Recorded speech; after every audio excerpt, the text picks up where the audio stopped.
मान लीजिए आज वो दिन है जब आप सीएस क्वालिफाई कर गए। चेहरे पे एक मुस्कान है, आंखों पे एक चमक है। ये देखो, आपकी आंखों में चमक, खुश हैं बहुत आप। और जब एक बच्चा सीएस क्वालिफाई करता है तो उसके पास जनरली करियर में तीन ऑप्शंस रहते हैं। पहला ऑप्शन कि आप अपनी प्रैक्टिस सेटअप करें, दूसरा ऑप्शन आप कहीं जॉब ज्वाइन कर लीजिए, और तीसरा ऑप्शन हो सकता है कि आपके पापा ने पहले से ही एक बिजनेस स्टैब्लिश कर रखा हो।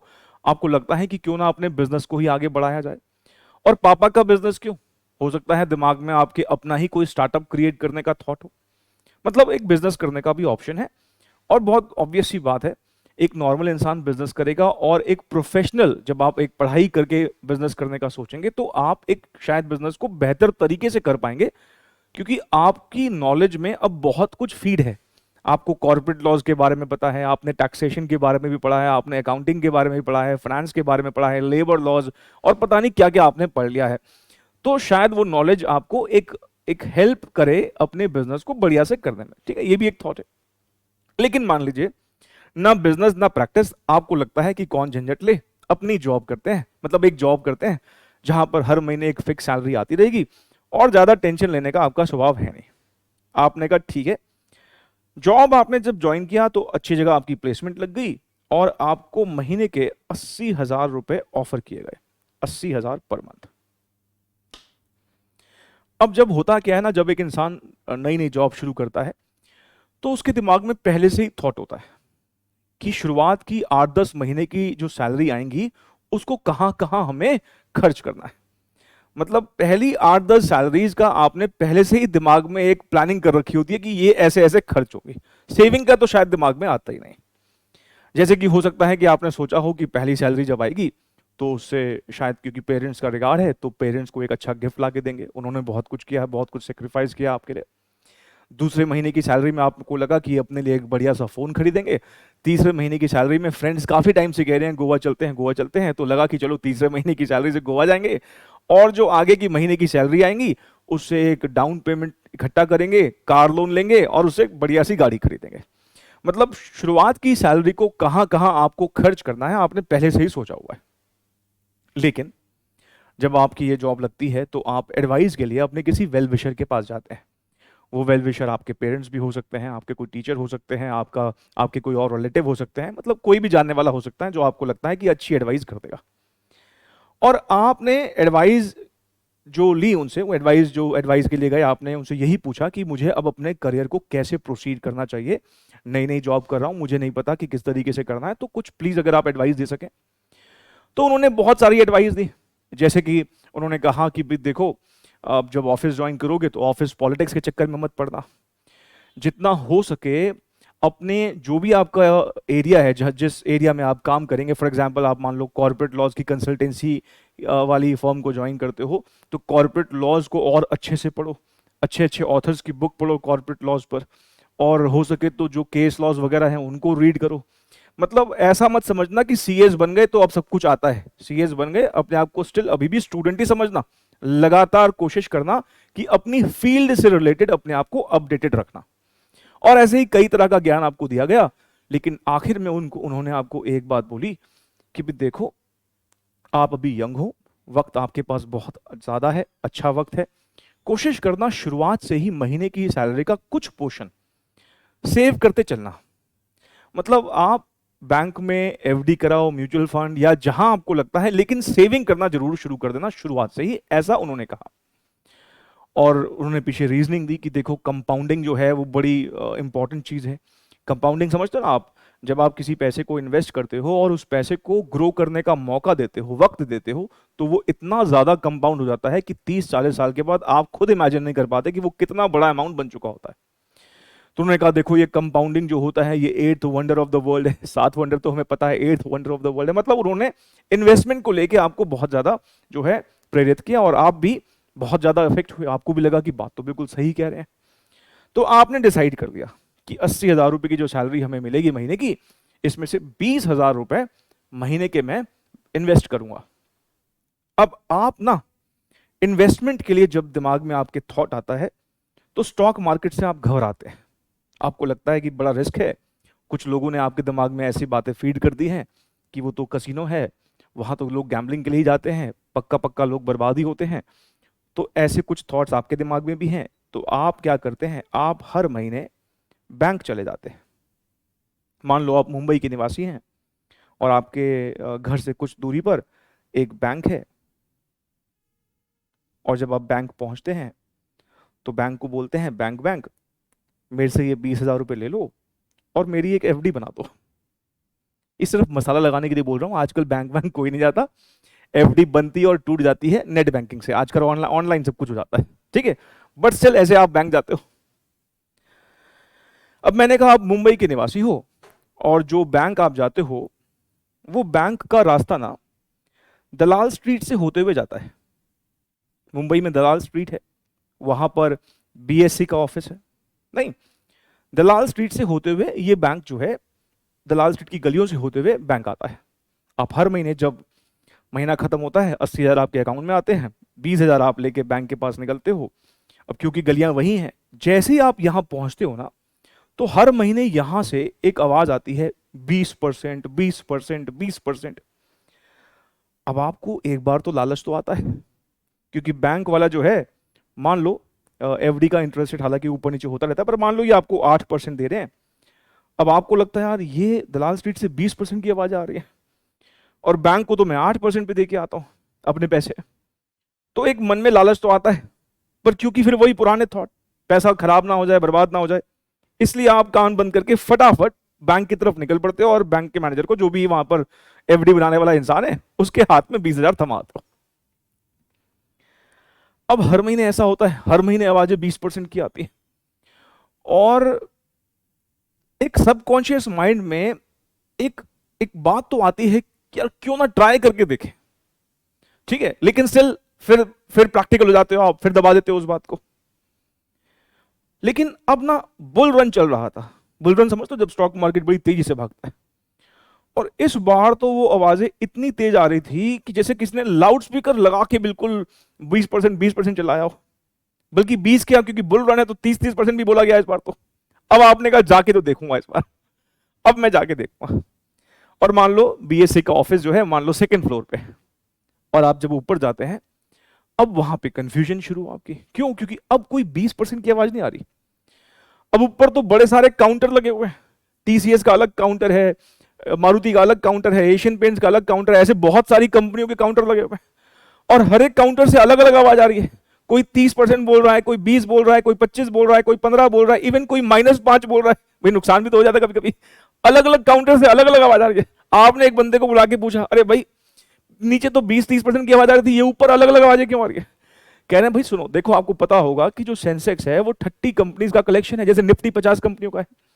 तो नीचे जो आवाज आ रही थी ना, वो 30 कंपनियों की रिटर्न की एवरेज आवाज आ रही थी, और यहां पर तो 30 कंपनी आपके सामने है। हालांकि स्टॉक मार्केट पे तो और भी कंपनी लिस्टेड है, तो यहां तो सब कंपनी का अलग अलग रिटर्न है। ये तो आप चूज करो कि आपको किस कंपनी में इन्वेस्ट करना है। मतलब कहने का यह है कि जब हम नीचे खड़े थे स्टॉक मार्केट के, तो वहां पर ना हमें एक एवरेज रिटर्न की आवाज आ रही थी। लेकिन जैसे ही हम ऊपर जाते हैं और जब हम एक्चुअली में वहां पे ऑफिस में खड़े हुए हैं, तो अलग अलग कंपनी के काउंटर्स लगे हुए हैं। भाई डीमैट अकाउंट खुलवाओगे तो उसमें सारी कंपनीज के रिटर्न दिख रहे, मतलब प्राइजेस दिख रहे होते हैं। तो यहां पर भी ऐसा कुछ है, हर एक का एक एक्सपेक्टेड रिटर्न है। तो वो आवाजें अलग लगाने लगी। तो उस इंसान ने क्या बोला, भाई अब आपको डिसाइड करना है कि कहां लगाना है। अब ध्यान से मेरी बात को सुनिएगा। हालांकि बैंक भी फेल होते हैं, बैंक भी पूरी तरीके से रिस्क फ्री नहीं है, बट स्टिल हमारे इस एग्जाम्पल में मान लो कि बैंक जो है आरबीआई की गारंटी के साथ है। पूरा का पूरा जो यहाँ पे पैसा मिलना है हमारा, यह पैसा जो हमने एफडी में करा है पूरा सेफ और सिक्योर है, ठीक है जी। ये जो 8% है, इसको हम बोलेंगे this is known as risk free rate of interest, ठीक। हालांकि risk free rate of interest की जो सिक्योरिटीज होती हैं वो ज्यादातर गवर्नमेंट सिक्योरिटीज होती है, क्योंकि वहां पे गवर्नमेंट की बैकिंग होती है, ठीक है। बैंक भी पूरी तरीके से सिक्योर नहीं है, बट स्टिल मैंने कहा हमारे एग्जांपल में हम इसे क्या मानेंगे, ये रिस्क फ्री रिटर्न है। और रिस्क फ्री रिटर्न को हम रिप्रेजेंट करेंगे आरएफ से। किससे? आरएफ। आर के नीचे एफ लगा देंगे, ये रिस्क फ्री रिटर्न का सिंबल है, राइट। और जो हमें बीएससी रिटर्न दे रही थी, BSC as a whole return दे रही थी, कितना रिटर्न दे रही थी? 20%। अब बीएससी कह लो, एनएससी कह लो, कुछ भी कह सकते हो। इसको हम बुलाएंगे, this is what, RM, return on market portfolio. जो मार्केट का पोर्टफोलियो बना हुआ है, सेंसेक्स का बेसिकली 30 कंपनीज का एक पोर्टफोलियो तो है, ठीक ऐसे ही निफ्टी 50 कंपनियों का एक पोर्टफोलियो तो है, ऐसे ही कई सारे इंडेक्स हैं। तो ये जो 20% का हमें जो पता लग रहा था कि ये मार्केट दे रही है, ये 20% एक एवरेज रिटर्न है मार्केट का। तो इसको हम क्या नाम देंगे, दिस इज व्हाट, RM। ये क्या नाम है, RM। अब बड़े ध्यान से मेरी बातों को सुनना। जब आप बैंक की FD में इन्वेस्ट कर रहे थे तो हमने कहा क्योंकि हम उसे रिस्क फ्री एज्यूम कर रहे हैं, तो बैंक वाले हमें 8% का रिटर्न दे रहे थे बिना किसी रिस्क के। लेकिन हम जाने अनजाने खींचे चले गए मार्केट की तरफ, और वहां पर हम जो खींचे चले गए, वहां जो लालच हमको लेके गया, वो लालच 20% का नहीं था, एक्स्ट्रा 12% का था। भाई 8 तो बिना रिस्क लिए मिल रहा है। तो जब मैं मार्केट जा रहा हूं तो लालच जो दिमाग में आया वो किसके लिए आया, एक्स्ट्रा 12 के लिए। वो क्या है, एक्स्ट्रा 12। जो ये एक्स्ट्रा 12 मार्केट दे रही है, इसको हम बोलते हैं रिस्क प्रीमियम। क्या बोलते हैं, रिस्क प्रीमियम। रिस्क लेने के लिए जो आपको रिवॉर्ड मिलेगा उसको बोला जाता है रिस्क प्रीमियम। रिस्क प्रीमियम कितना हुआ, 5 और 20 और 8 का डिफरेंस, डिफरेंस कितना, 12%। ध्यान रखें, बिना रिस्क लिए ही मुझे 8 मिल रहा था, तो मार्केट जाने के पीछे जो इंसेंटिव है वो एक्स्ट्रा 12 कमाने का इंसेंटिव है, और जो मैं रिस्क ले रहा हूं वो मैं एक्स्ट्रा 12 के लिए ले रहा हूं। पूरे 20 के लिए तो मुझे रिस्क, मतलब मेरा रिस्क लेने का जो इंटेंशन है वो एक्स्ट्रा 12 लेने के लिए है। ये जो एक्स्ट्रा 12 मैं लेना चाहता हूं, इसके लिए रिस्क लेना पड़ रहा है, क्योंकि 8 के लिए तो कोई रिस्क नहीं है, एक्स्ट्रा 12 के लिए रिस्क है। तो हमने कहा ये जो होता है 12%, 12% बेसिकली कैसे आया, 12% आया RM माइनस RF। कैसे आया, RM माइनस RF। इसको हम कह रहे हैं, मैं सब बातें लिखी हुई हैं, ठीक है। अब मैं आपके सामने वो स्क्रीन दिखा दूंगा आपको, आप स्क्रीनशॉट ले लेना या फिर पॉज करके नोट कर लेना, ठीक है। अभी फिलहाल सुनने पे फोकस करो। ये RM माइनस RF क्या है, दिस इज रिस्क प्रीमियम। इसको रिस्क प्रीमियम क्यों बोलते हैं, क्योंकि जैसे ही मैं बैंक की FD से हटके मार्केट जाता हूं, स्टॉक मार्केट में जाता हूं, तो मुझे एक्स्ट्रा 12 मिल रहा है, और वो एक्स्ट्रा 12 लेने के लिए मुझे रिस्क लेना पड़ रहा है। इसका मतलब ये जो एक्स्ट्रा 12 है, ये रिस्क लेने का रिवॉर्ड है, ये रिस्क लेने का रिवॉर्ड है। अब ध्यान से प्लीज देखिएगा, बहुत ध्यान से देखिएगा। हमने कभी देखो, हम जब स्टॉक मार्केट में जाएंगे तो हमारी जो कम से कम रिटर्न की एक्सपेक्टेशंस हैं, कम से कम एक्सपेक्टेशन मेरी है 8% की, कम से कम 8 तो चाहिए चाहिए। लेकिन क्योंकि मैं स्टॉक मार्केट में जाऊंगा तो वहां पर रिस्क भी लूंगा, तो मुझे एक्स्ट्रा चाहिए। वो जो एक्स्ट्रा चाहिए वो कितना है, 20 माइनस 8, 20 माइनस 8, ये सारा मिला के तो 20 ही हुआ। लेकिन मैंने इस 20 को, क्योंकि मुझे मार्केट 20 दे रही है, मैंने इस 20 को 2 पार्ट्स में डिवाइड कर दिया। 2 पार्ट्स में क्या डिवाइड कर दिया, एक रिस्क फ्री, कितना चाहिए, कम से कम 8, और फिर रिस्क लेने का रिवॉर्ड। उस 20 के अंदर जो टोटल 20 है, उसके अंदर रिस्क लेने का रिवॉर्ड कितना है, 12, और 8 तो क्योंकि मुझे बिना रिस्क लिए भी मिल रहा था, तो जब मार्केट जाऊंगा तो मैं 8 तो कम से कम एक्सपेक्ट करूंगा ही। मतलब ये कि जैसे ही मैं मार्केट जाता हूं तो मैं कम से कम 8% एक्सपेक्ट करता हूं, साथ में एक्स्ट्रा भी एक्सपेक्ट करता हूं, और वो एक्स्ट्रा कितना है, 12, जो कि रिस्क प्रीमियम है। अब ध्यान से सुनना मैं जो बातें बोलूंगा, ठीक है ना। शुरुआत में थोड़ा सा हो सकता है कि आपको लगे कि अभी कम क्लैरिटी है, लेकिन जैसे जैसे मैं अपने एग्जाम्पल्स को और बढ़ाऊंगा, कुछ प्रैक्टिकल क्वेश्चंस कराऊंगा, 100% से ज्यादा क्लैरिटी होगी। आई होप कि मैंने आपको पीछे भी डिसअपॉइंट नहीं किया है। अगर आपने सारी इवन ये फास्ट ट्रैक बैच की क्लासेस देखी है तो सब कुछ समझ में आया होगा, और ये भी बहुत बढ़िया से समझ में आएगा। ध्यान से प्लीज आप सुनते जाइएगा। अब देखो, जब हम मार्केट में जाते हैं, स्टॉक मार्केट में जाते हैं, तो सारे शेयर्स ना इक्वली रिस्की नहीं होते हैं। कुछ शेयर्स ठीक ठाक रिस्की होते हैं, कुछ शेयर्स बहुत ज्यादा रिस्की होते हैं, कुछ शेयर्स बहुत कम भी रिस्की होते हैं। एग्जाम्पल के तौर पर एशियन पेंट्स भी स्टॉक मार्केट में कंपनी है, शालीमार पेंट्स भी स्टॉक मार्केट में कंपनी है, लेकिन आप खुद बताइए रिस्क कम कहां पर होगा, एशियन पेंट्स में। नामी गिनामी नाम है, हर घर में जब पेंट होता है तो ज्यादातर एशियन पेंट्स ही दिखता है। शालीमार पेंट के बारे में शायद ज्यादातर लोगों ने सुना भी ना हो। जब हम मारुति की बात करते हैं और या फिर जब हम से और किसी ऑटोमोबाइल कंपनी की बात करेंगे, तो मारुति का शायद परसेप्शन आपके दिमाग में ज्यादा बेहतर हो, क्योंकि मारुति का मार्केट शेयर लगभग 50% का है। ठीक ऐसे ही ऐसी भी कंपनियां हैं जिनमें बहुत ज्यादा रिस्क था और आज वो कंपनियां कहीं भी स्टैंड नहीं करती। फॉर एग्जाम्पल आरकॉम, जो आपको पता होगा रिलायंस कम्युनिकेशन, अनिल अंबानी की जो कंपनी थी, कभी 2008 में उसका शेयर प्राइस 800 से ऊपर हुआ करता था, आज ₹1.30 है मात्र। वीडियोकॉन कितना बड़ा नाम कभी हुआ करता था, आज कुछ भी नहीं है। कहने का मतलब ये कि जब मैं स्टॉक मार्केट में इन्वेस्टमेंट करता हूं तो वहां पर आपको बहुत सी कंपनियां मिलेंगी जिसमें ज्यादा रिस्क, कम रिस्क, बहुत ज्यादा रिस्क और बहुत बहुत ज्यादा रिस्क भी हो सकता है। तो आप किस कंपनी में इन्वेस्टमेंट करेंगे, आप जिस कंपनी में इन्वेस्टमेंट करेंगे, अगर वो बहुत ज्यादा रिस्की है तो आप मुझे बताइए, जो ये प्रीमियम फिलहाल 12% का है, क्या आप ये प्रीमियम ज्यादा एक्सपेक्ट करेंगे कि नहीं करेंगे? आप हमेशा एक बात बोलते आए, higher the risk higher the return, right? तो अगर आप मान लो ऐसी कंपनी में इन्वेस्टमेंट कर रहे हो जिसमें रिस्क बहुत ज्यादा है, तो वहां पे आपकी रिटर्न की एक्सपेक्टेशन भी ज्यादा होगी कि नहीं होगी? बिल्कुल होगी। जैसे मैंने कहा एशियन पेंट्स और शालीमार पेंट। एशियन पेंट्स क्योंकि बहुत नामी गिनामी है, वो ऑलरेडी उसका शेयर प्राइस बहुत ज्यादा भाग चुका है, तो वहां रिटर्न की एक्सपेक्टेशन आपको थोड़ी सी नॉमिनल, थोड़ी सी नॉर्मल रखनी पड़ेगी। पर कोई ऐसा स्मॉल कैप या मिड कैप शेयर आप सोच रहे हैं जो कि अभी फिलहाल इतना नहीं भागा है, तो वहां आपकी रिटर्न की एक्सपेक्टेशन ज्यादा रहेगी। पर क्योंकि वो छोटा शेयर है, हो सकता है कॉम्पिटिटर का शिकार हो जाए। आप तो सोच रहे थे कि वो मल्टी बैगर होगा, मतलब बहुत ज्यादा मल्टीपल टाइम रिटर्न देगा, पर वो तो आपकी कैपिटल भी खत्म कर गया। पॉसिबिलिटी है ना। तो अब मैं कुछ बातें बोलूंगा, ध्यान से सुनना। हम सबसे पहले जो मार्केट है, सेंसेक्स है, निफ्टी है, हम कहते हैं कि उसका रिस्क जो है वो 1 है। क्या बोलते हैं? उसका रिस्क 1 है। और जो ये रिस्क है ये हम रिप्रेजेंट करते हैं एक स्टैटिस्टिकल टूल की मदद से जिसका नाम है बीटा। इसका नाम क्या है? बीटा। अभी बीटा क्या क्या बताता है मैं सब कुछ एक्सप्लेन करूंगा। फिलहाल के लिए मान लो रिस्क बताता है। क्या बताता है? रिस्क बताता है। अभी हम सिस्टमैटिक और अनसिस्टमैटिक रिस्क की बात करेंगे, बट फिलहाल के लिए आप ये समझो बीटा मतलब रिस्क।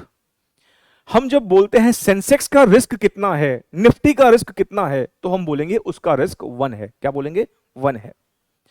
अगर मान लीजिए आप ऐसे शेयर में इन्वेस्टमेंट करते हैं जिसका बीटा 2 है, जिसका बीटा 2 है, मार्केट का बीटा कितना है? 1।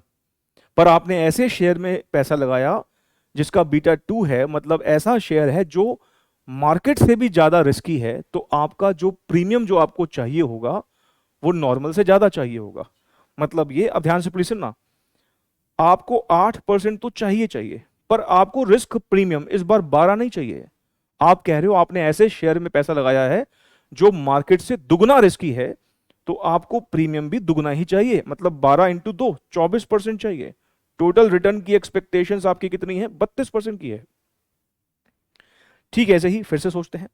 अब किसी और शेयर में सोचते हो आप लगाने का, वहां पर कम से कम रिटर्न एक्सपेक्टेशन कितनी है भाई? रिस्क फ्री तो कम से कम चाहिए, साथ में रिस्क प्रीमियम भी चाहिए। लेकिन रिस्क प्रीमियम कितना चाहिए ये इस बात पे डिपेंड करता है कि आपने कितने रिस्की शेयर में पैसा लगाया है। मान लो इस बार आपने ऐसे शेयर में पैसा लगाया जिसका बीटा 1 है, मतलब मार्केट का बीटा भी 1 होता है, सेंसेक्स और निफ्टी का बीटा भी 1 है, पर जिस इंडिविजुअल शेयर में आपने पैसा लगाया, फॉर एग्जांपल रिलायंस में, उसका बीटा भी मान लो 1 ही निकला। तो आपकी रिलायंस से रिटर्न की एक्सपेक्टेशन कितनी रहेगी? क्योंकि इसका रिस्क बिल्कुल मार्केट जितना है, तो आपको भी रिटर्न मार्केट जितना ही चाहिए। मतलब यह कि आपकी अब रिटर्न की एक्सपेक्टेशन 8 और मार्केट का प्रीमियम कितना है? 12। आपको भी 12, मतलब आपकी रिटर्न की एक्सपेक्टेशन बिल्कुल मार्केट जितनी होगी। अब ध्यान से और सुना, मान लो इस बार आप ऐसे शेयर में पैसा लगा रहे हो जिसका बीटा 0.5 है, और अगर बीटा 0.5 है, क्योंकि इस बार मार्केट का बीटा 1 होता है, आप मार्केट से भी कम रिस्क ले रहे हो, तो आपको प्रीमियम भी इस बार कम मिलेगा। आप मार्केट से हाफ रिस्क ले रहे हो तो आपको प्रीमियम भी हाफ मिलेगा, मतलब 8 प्लस 12 इंटू 0.5 6, मतलब 14% का रिटर्न मिलेगा। क्या सर ऐसे भी शेयर होते हैं जो मार्केट से भी कम रिस्की होते हैं? हाँ, बहुत से शेयर हैं। कई सरकारी शेयर्स में बात करूं, फॉर एग्जांपल एनटीपीसी है या फिर ओएनजीसी है, ऐसी बहुत सी और भी कंपनियां हैं जिनका शेयर प्राइस इतना मूव नहीं होता, इतना वॉलेटाइल नहीं है, तो उनका बीटा आपको जनरली 1 से कम मिलेगा। अब फॉर एग्जांपल पीछे देखा आपने, अदानी में बहुत वॉलेटिलिटी थी, जब से वो रिपोर्ट आई थी अदानी ग्रुप्स के शेयर्स में बहुत ज्यादा वॉलेटिलिटी थी, तो उनका बीटा पक्का 1 से ज्यादा होगा। अब बीटा का क्या मतलब है, अब ध्यान से सुनना। हम कहते हैं मार्केट का बीटा 1 है, तो मतलब क्या है, अगर हम किसी ऐसे शेयर में पैसा लगाएं जिसका बीटा 1 हो, तो इसका मतलब मार्केट अगर 1% से ऊपर जाएगा तो हमारा भी शेयर 1% से ऊपर जाएगा, मार्केट अगर 2% से ऊपर जाएगी हमारा भी शेयर 2% से ऊपर जाएगा। मतलब मार्केट की मूवमेंट और हमारे शेयर की मूवमेंट सेम सेम होगी। अगर मान लो किसी शेयर का बीटा 2 है, तो उसका मतलब हमारा शेयर जो है वो मार्केट से डबल रिस्की है। अगर सेंसेक्स या निफ्टी 1% से ऊपर आता है तो हमारा शेयर 2% से ऊपर आता है। अगर शेयर 2%, मार्केट अगर 2% से ऊपर आती है, सेंसेक्स में 2% का इंक्रीज है, तो हमारे शेयर में कितने का इंक्रीज होगा, हमारे शेयर में 4% का इंक्रीज होगा। मतलब जितना मार्केट में चेंजेस हैं हमारे शेयर में ट्वाइस चेंज आएगा। अगर बीटा कितना है, 2 है। अगर बीटा हाफ है, अगर बीटा हाफ है तो उसका मतलब क्या है कि अगर मार्केट 1% से मूव करेगी तो हमारा शेयर 0.5% से मूव करेगा। मार्केट में 1% का अप, मेरे शेयर में 0.5% का अप। मार्केट में 2% का अप, मेरे शेयर में 1% का अप, क्योंकि मैंने ऐसे शेयर में इन्वेस्टमेंट किया है जो ज्यादा वॉलेटाइल नहीं है, जिसका बीटा 0.5 है। अब आपके दिमाग में एक सवाल आएगा, क्या सर हर एक शेयर का बीटा होता है? हाँ जी, हर एक शेयर का बीटा होता है। अगर आप किसी भी मनी कंट्रोल साइट वगैरह पर जाके देखेंगे तो आपको वहां पर हर एक शेयर का बीटा दिखेगा। हर एक इंडिविजुअल सिक्योरिटी का बीटा होता है। बीटा क्या सर कंप्यूट भी हो सकता है? हाँ जी, एक स्टैटिस्टिकल टूल है। बीटा का कंप्यूटेशन हम सीखते हैं security analysis and portfolio management chapter में। वहां पर बीटा का डिस्कशन वहां पर आता है, वहां उसको कैलकुलेट करना सीखते हैं। फिलहाल इस चैप्टर के पर्पस के लिए बीटा की वैल्यू आपको हमेशा दे रखी होगी। तो अब मैं एक बार फाइनली कंक्लूड करता हूं आपके साथ। अब ध्यान से प्लीज मेरी बातों को सुनना। हम जब स्टॉक मार्केट में इन्वेस्टमेंट करते हैं तो हमारी मिनिमम रिटर्न की एक्सपेक्टेशंस कितनी होगी? रिस्क फ्री जितनी, मतलब 8% तो चाहिए ही चाहिए। फिर हम कहते हैं क्योंकि हम रिस्क ले रहे हैं तो हमें रिस्क प्रीमियम भी चाहिए। मार्केट हमको 20% का रिटर्न दे रही है, रिस्क फ्री 8% का देता, मतलब एक्स्ट्रा कितना मिल रहा है मार्केट जाके 12, तो हमारा लालच जो है वो 12 का है। तो रिस्क जो हम ले रहे हैं वो पूरे 20 के लिए नहीं ले रहे हैं, रिस्क हम किसके लिए ले रहे हैं? एक्स्ट्रा 12 के लिए ले रहे हैं। अब ये जो एक्स्ट्रा 12 है, क्या ये आपको एक्स्ट्रा 12 ही मिलेगा या ज्यादा या कम मिलेगा? ये इस बात पे डिपेंड करता है कि हमने रिस्क मार्केट से ज्यादा लिया है कि मार्केट से कम लिया है। अगर हम एक ऐसे शेयर में इन्वेस्टमेंट कर दें जिसका बीटा 1 है, मतलब RM माइनस RF को हम किससे मल्टीप्लाई करते हैं? बीटा से, तो हमें 8% प्लस बीटा 1 ही है। 1 बीटा होने का मतलब जितना प्रीमियम मार्केट दे रही है हमारा शेयर भी उतना ही प्रीमियम देगा। मतलब मार्केट 12% का प्रीमियम दे रही है तो हमारा शेयर भी 12% का ही प्रीमियम देगा। टोटल कितना मिलेगा? 20%। अगर हम ऐसे शेयर में इन्वेस्टमेंट करते हैं जिसका बीटा 2 है, तो इसका मतलब यह हुआ कि हमें इस बार प्रीमियम भी ट्वाइस चाहिए। मतलब प्रीमियम हमें कितना चाहिए? ट्वाइस चाहिए। 24% हमारा प्रीमियम हो जाएगा, तो ये कितना हो गया? 32%। और अगर हम ऐसे शेयर में इन्वेस्टमेंट करते हैं जिसका बीटा हाफ है, तो हम कहेंगे 8% प्लस 0.5, 20 माइनस 8, 8%, 12 इंटू 0.5 होता है 6% का, और ये हमारा हो जाएगा 14%। आती है बात समझ में? अब आप जरा सोचो, किसी रिस्क फ्री एसेट का, किसी रिस्क फ्री एसेट का क्या कोई रिस्क है? नहीं है। इसका मतलब अगर मैं किसी रिस्क फ्री एसेट की बात करूंगा, जानते हो उसका बीटा होगा ही नहीं, क्योंकि वहां रिस्क नहीं है। क्योंकि वहां रिस्क नहीं है तो इसलिए वहां पे रिस्क प्रीमियम भी नहीं मिलेगा। तो 8% प्लस 0 रिस्क प्रीमियम, तो रिस्क फ्री एसेट का क्योंकि रिस्क प्रीमियम होगा ही नहीं, क्योंकि वहां पे बीटा 0 होगा, इसलिए रिस्क प्रीमियम भी 0 हो जाएगा। तो वहां पर जनरली आप देखोगे, of course beta risk free asset का होता ही नहीं है, बीटा रिस्क फ्री एसेट का 0 होता है। ठीक है, तो मेरे ख्याल से आपको काफी बातें समझ में आ गई होंगी जो मैंने बातें बोली हैं। तो केई कंप्यूट करने का फिलहाल जो मैंने आपको फॉर्मूला बताया वो बताया R F plus beta multiplied by R M minus R F. Beta हर एक शेयर का होता है, बीटा हर एक सिक्योरिटी का होता है। तो जिस भी शेयर का हमें केई निकालने के लिए बोलेगा उस शेयर का पक्का कुछ ना कुछ बीटा भी होगा। फिर हमें मार्केट पोर्टफोलियो, मार्केट का जो पोर्टफोलियो बना हुआ है वो कौन सा है, सेंसेक्स है या निफ्टी है। ये पोर्टफोलियो वर्ड को हम अच्छे से एनालाइज करेंगे security analysis and portfolio management chapter में। आइए एक बार हम रीड कर लेते हैं जो जो हमने लिखा है। देखिए हमने सबसे पहले लिखा कि जो कॉस्ट ऑफ इक्विटी है उसको कंप्यूट करने का फॉर्मूला क्या होता है, K E is equals to R F. हमें मिनिमम रिस्क फ्री रिटर्न चाहिए और साथ में रिस्क प्रीमियम चाहिए। R M minus R F क्या होता है, रिस्क प्रीमियम। लेकिन रिस्क प्रीमियम कितना चाहिए ये डिपेंड करता है कि हमने जिस शेयर में लगाया है उस शेयर का बीटा कितना है, मतलब रिस्क कितना है। तो मल्टीप्लाई किससे कर देंगे, बीटा से। ये जो बीटा का साइन है ना, बेसिकली ये एक ग्रीक अल्फाबेट है, ग्रीक लेटर है। तो ये जो ये बी नहीं है, ध्यान रखना, बीटा जो स्टार्ट होता है वो बी से नहीं, ये एक ग्रीक लेटर है। और इसको कैसे रिप्रेजेंट करते हैं, बी की थोड़ी सी टांग खींच देनी है आपने ऐसे, ठीक है, तो बीटा का साइन बन जाता है। तो R F plus beta multiplied by R M minus R F, and R F minus R F, R M minus R F is nothing but risk premium. फिर मैंने आपको ये भी बात बताई थी कि अगर आप शेयर होल्डर के पॉइंट ऑफ व्यू से सोचेंगे तो रिटर्न दिमाग में आएगा, कंपनी के पॉइंट ऑफ व्यू से कॉस्ट आता है। तो अगर हम शेयर होल्डर के पॉइंट ऑफ व्यू से बोलेंगे तो ये फॉर्मूला हमें एक्सपेक्टेड रिटर्न देगा, और कंपनी के पॉइंट ऑफ व्यू से बात करेंगे तो ये क्या देगा, कॉस्ट देगा, मतलब कॉस्ट ऑफ इक्विटी देगा। आर एफ का मतलब आप समझते ही हैं, risk free rate of interest या फिर risk free rate of return. Beta आपको बता दिया। आर एम मतलब expected return on market portfolio, और मार्केट का पोर्टफोलियो मैंने जैसा अभी बताया कि सेंसेक्स, सेंसेक्स के पोर्टफोलियो में 30 शेयर्स हैं और निफ्टी के पोर्टफोलियो में 50 शेयर्स हैं। R M minus R F को हमने रिस्क प्रीमियम का नाम दिया, या फिर हम कह सकते हैं मार्केट का रिस्क प्रीमियम है। जो मार्केट रिटर्न दे रही है वो एक्स्ट्रा कितना दे रही है, 12% हमारे उस एग्जाम्पल में। फिर हमने कहा higher the beta higher the systematic risk. ये सिस्टमैटिक रिस्क अभी फिलहाल आपको नहीं पता, सिस्टमैटिक रिस्क मैं अभी एक्सप्लेन करूंगा। अभी के लिए यही समझे, बीटा मतलब रिस्क, सिस्टमैटिक और अनसिस्टमैटिक रिस्क क्या होता है मैं अभी इसको एक्सप्लेन करूंगा। फिर हमने कहा भाई देखो सेंसेक्स या निफ्टी का बीटा हम कितना मानते हैं, 1 मानते हैं। और अगर हमने ऐसे शेयर में पैसा लगाया है जिसका बीटा भी 1 ही है, क्योंकि सेंसेक्स का बीटा 1 होता है और हमने भी ऐसे ही शेयर में पैसा लगाया है उसका बीटा भी 1 ही है, तो फिर हम बोलेंगे कि उस सिक्योरिटी का रिस्क जो है वो मार्केट रिस्क के बराबर है।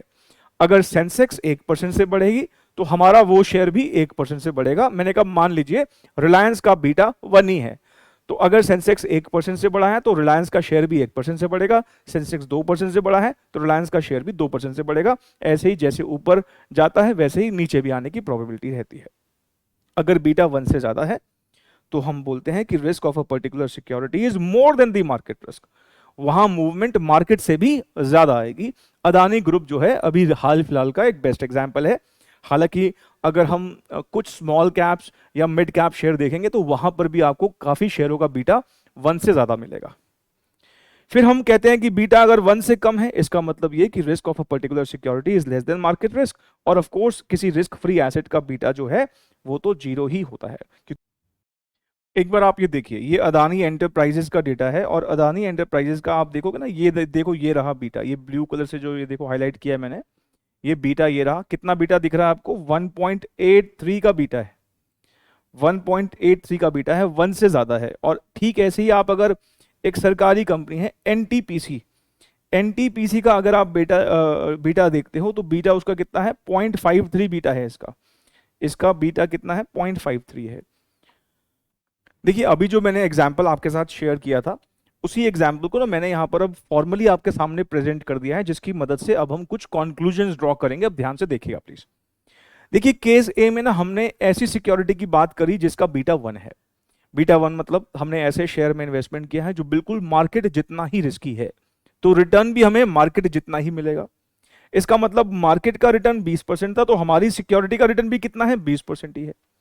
तो बीटा अगर 1 होता है तो उस केस में एक्सपेक्टेड रिटर्न, रिटर्न बोल लो या कंपनी के पॉइंट ऑफ व्यू से कॉस्ट बोल लो, अगर बीटा 1 होता है तो एक्सपेक्टेड रिटर्न जो होता है वो मार्केट रिटर्न जितना ही होता है। मतलब हम शेयर से उतना ही एक्सपेक्ट करते हैं जितना कि मार्केट रिटर्न दे रही होती है। केस बी में अगर आप चेक करें तो हमने बीटा लिया है 1 से ज्यादा, मतलब 2 लिया है। 1 से ज्यादा कुछ भी ले सकते हैं, 1.5, 2.5, 1.2 कुछ भी ले सकते हैं, मान लो हमने 2 ले लिया।